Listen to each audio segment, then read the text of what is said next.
সাবির মল্লিকের হত্যাকারীরা কি সাজা পাবে কি মনে হয় আপনার? যে যারা দেশ শাসন করছে আরএসএস পরিচালিত বিজেপি সরকার, তাদের এটাই একটা কর্মসূচি।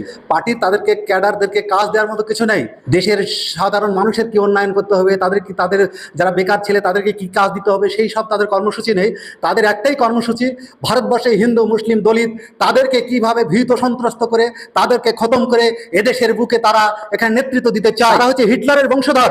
তারা এদেশের মাটিতে সব সময় সাম্প্রদায়িক বিষ বপন করে হিন্দু মুসলমান সাম্প্রদায়িক দাঙ্গা তারা তৈরি করতে চায়। তাই এক্ষুনি আমাদের এই সাবির মল্লিকের বিচারের আশা, বিচারের দাবি নিয়ে প্রতিটা পাড়ায় পাড়ায় অলিতে গলিতে সমস্ত জায়গা এই ফ্যাসিবাদের বিরুদ্ধে লড়াই আন্দোলন শুরু করা দরকার।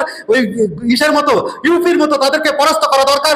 আগামী নির্বাচনে সারা ভারতবর্ষ ব্যাপী একটা ইস্যু নিয়ে দলিত হিন্দু মুসলিম সবাই তাদের বিরুদ্ধে গণ আন্দোলন করা দরকার, তবেই বিচার পাবে। তাছাড়া কোনো বিচারের আশা আমরা দেখছি না। এখানকার নেতৃত্বে যারা আছে, দেশের প্রধানমন্ত্রী, দেশের রাষ্ট্রপতি, সমস্তটাই